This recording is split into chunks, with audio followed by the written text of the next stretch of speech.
Hey, this is Tyler for BleepinJeep.com. This week we're going to talk about axle gearing. I'm going to go over some ideas with you on how to select the best gear ratio based on the tire size that you're running on your four-wheel drive. So let me show you how to do that.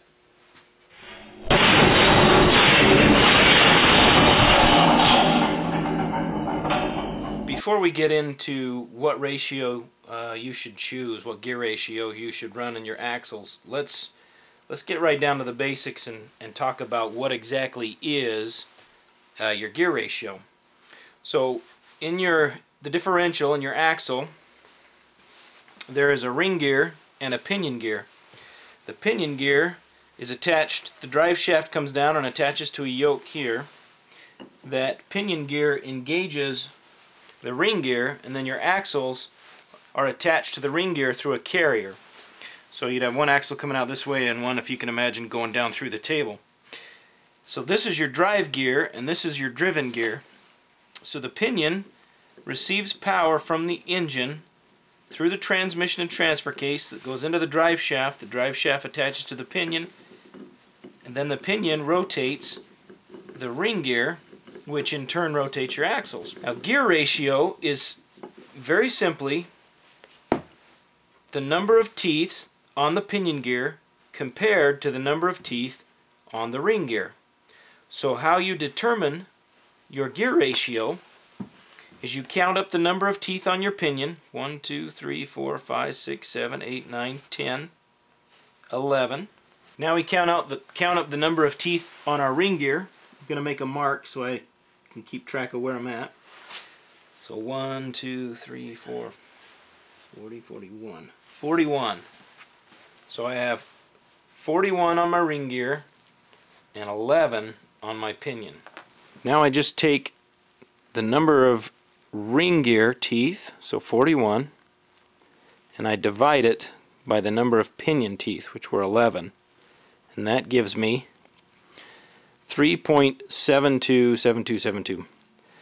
Now, gear ratios are always given in 3-digit numbers. There'll be a number, a decimal point, and 2 digits. So we're going to round that up to 373, and that is our gear ratio for this gear set. One way to determine your gear ratio is if your rear end has a tag on it like this. Now, this says 307. This is a 307 gear ratio. There's also a 43-14 that tells you there's 43 teeth on the pinion, or on the ring gear, 14 teeth on the pinion. And if you divide 43 by 14, you'll get 307. Problem is, this tag is oftentimes missing or so corroded that you can't read it. On most gear sets, but not all, the gear ratio is stamped right into the gear set. So this is a Dana 44 373 gear set. But in case that isn't stamped there, then the counting method is how you determine what your gear ratio is. Here you can also see it stamped into the ring gear, Dana 44 3.73. Here's an example of an aftermarket gear set that does not have the gear ratio stamped into it. All it has is an RG and then a serial number. So the only way to figure out the gear ratio on this set is to count the teeth and divide it. This is a Dana 30 gear set, and this is something you might see as well. 4110.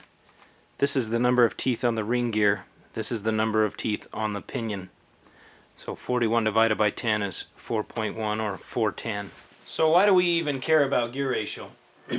Well, this is why it's important. When your Jeep was designed at the factory, the engineers had to take into account a whole bunch of stuff. What kind of engine was in it? What kind of transmission? What the gear ratios are in that transmission? What size the rear axle is? How big the tires are on the vehicle? And how all of those things are going to interact in such a way to keep the engine operating in the most ideal RPM range that would give you a good balance of power, but also good fuel economy. So they take all those things into account when designing the vehicle. The only trouble is, most of the time, our our four-wheel drives come from the factory with stupid tiny little tires, and it doesn't take long to get tired of that poor ground clearance. So what do? We put a lift on the vehicle so we can fit bigger tires. Well, that's great, but when we put those big tires on, we have now changed that entire equation. And now suddenly our transmission, especially an automatic transmission, it doesn't shift at the correct RPM. Or when we're out on the highway cruising, we can't ever get it to go into overdrive because it's trying to find gears between 4th and 5th and 4th and 5th. Or we can't ever get to a sufficient RPM range for the torque converter to lock up, which causes the torque converter to overheat and wear out, and all kinds of fuel economy and performance problems. So gear ratio is a big deal, and it's the simplest way to correct for going with bigger tires. So we've figured out why the gear ratio is important. Now let's figure out, we've added bigger tires to our Jeep. How do we determine what gear ratio to run based on the size of those tires to get us back within that good normal operating range for the transmission and the engine? I'm going to give you a formula here in just a second, and don't worry, I'll put a graphic up in the video that you can pause and write down. But the way it works is you take your new tire size, you times it by the old gear ratio, and that's why we needed to know what the original gear ratio is. Then you divide all that by the old tire size, and that gives you pretty darn close what your new gear ratio should be.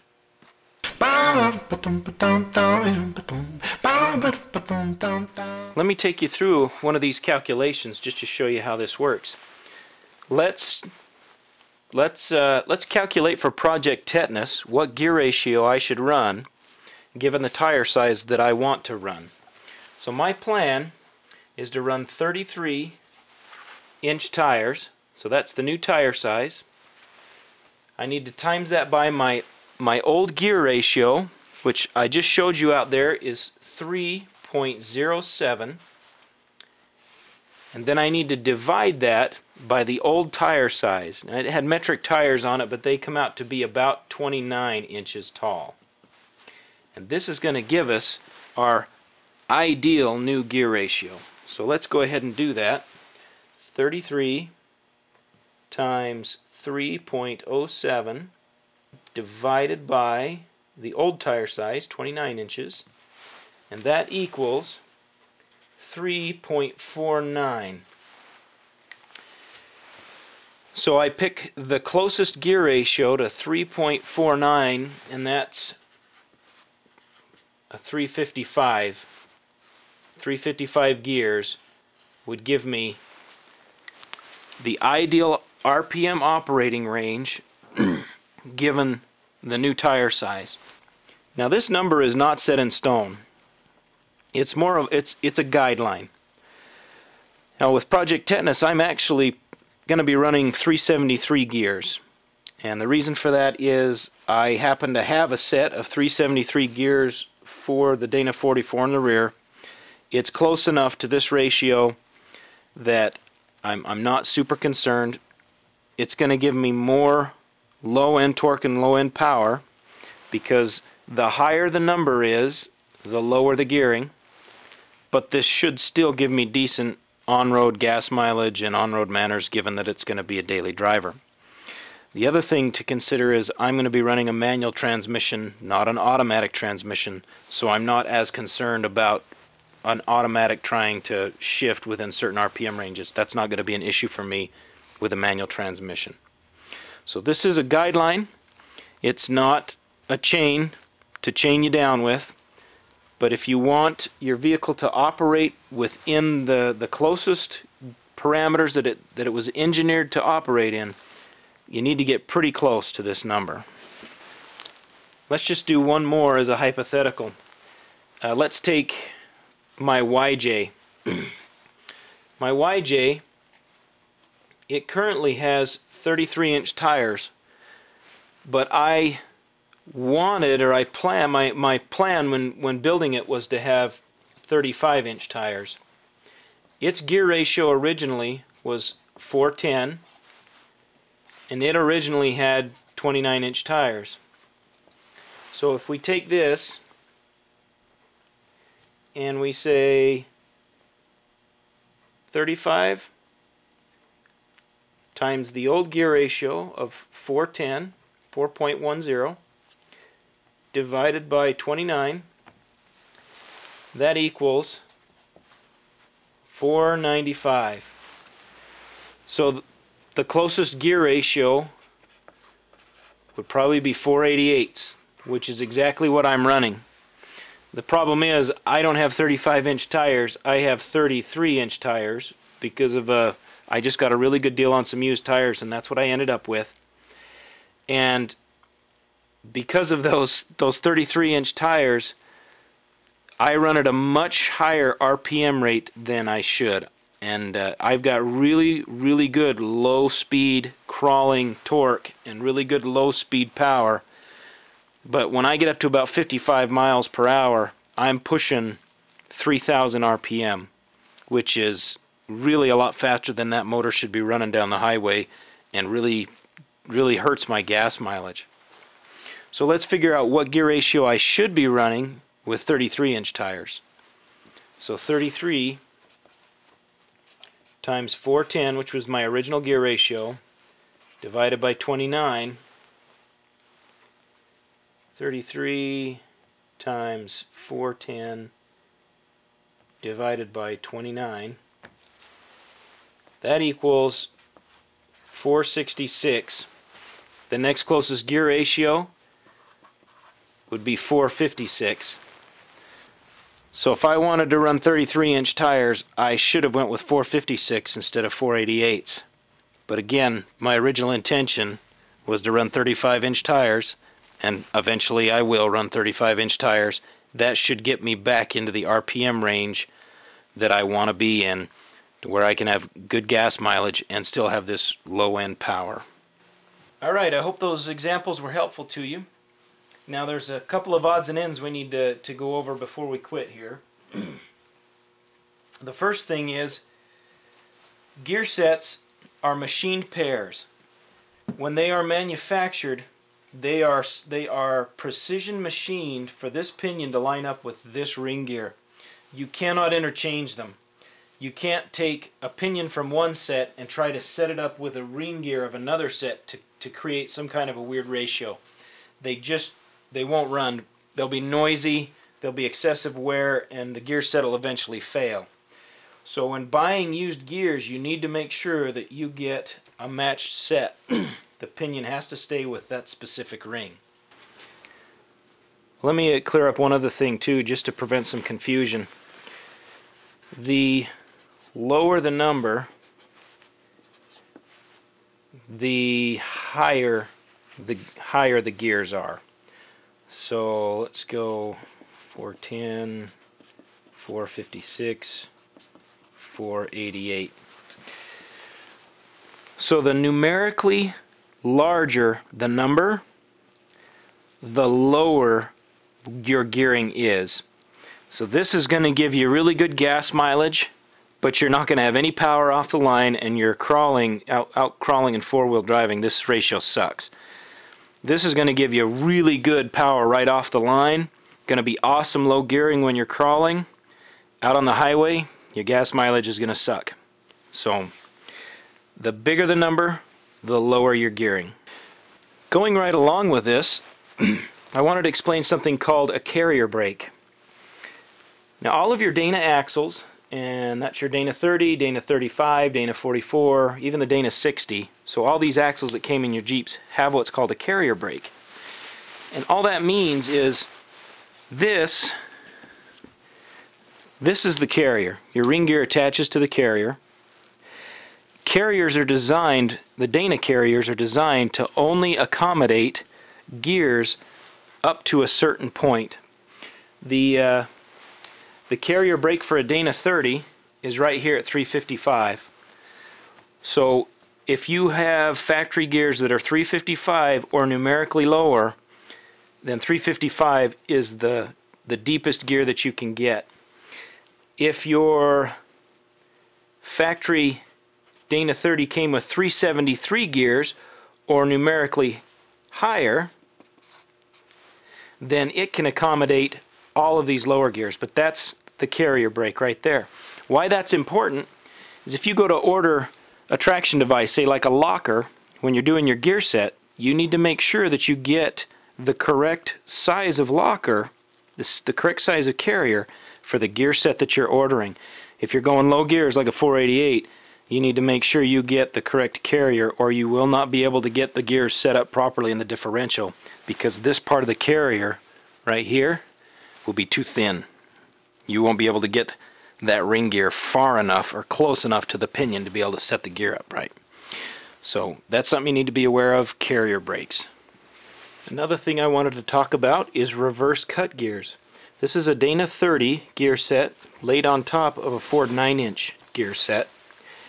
If you'll notice, see how all the teeth on the Ford 9-inch curve this way, but all the teeth on that Dana 30 curve that way. That's because this is a reverse cut. And the reason this is a reverse cut is because it is a high pinion front axle. High pinion meaning, if this is the center line of the axle, this pinion is going to come in above the center line of that axle. So the pinion is going to come in and mesh above the center line. If it was a low pinion, then it's going to mesh below the center line of the axle. So if you have a high pinion front axle, which some of the Cherokees have them, some of them don't, then you need to make sure you get reverse cut gears. The next thing that I wanted to talk to you about is what I call gear fudging. And that's just simply that not all gear ratios are available in the exact same number for all axles. Now, I'll give you an example. My YJ has a Dana 30 in the front, and I have a 488 gear set. My rear is a Ford 9-inch. Well, you can't find a 488 gear set for a 9-inch, but you can find a 486. Now, all gear ratios are a 3-digit number like this. A number, a decimal point, and then 2 more. If you are this close, you're within 2 thousandths, you're going to be okay. Another example, this gear set sitting over here is a 430 gear set for the 9-inch. Well, you can't get a 430 gear set for the Dana 30 front axle, but you can get a 427. Well, these are numerically close enough that you're going to be okay. What you don't want to have is, say, a 486 in the rear and a 456 in the front. That's a recipe for disaster. Anyways, that's what I call gear fudging. The numbers, they need to be within about 2 or 3 thousandths, but you do have a little bit of leeway. Well, I think that just about wraps it up for axle gearing. I hope that this has been helpful for you guys. I really hope that this helps you get a gear set or choose a gear set that you're going to be happy with, that will give you the performance that you want. As always, please like, share, and subscribe so we can keep the videos coming. We appreciate your support of the channel. Go check out BleepinJeep.com for a ton of just awesome off-road how-to videos. And there's some pretty cool stuff on there too, t-shirts, some other things that Matt's got. We appreciate your support, and I will see you guys next week.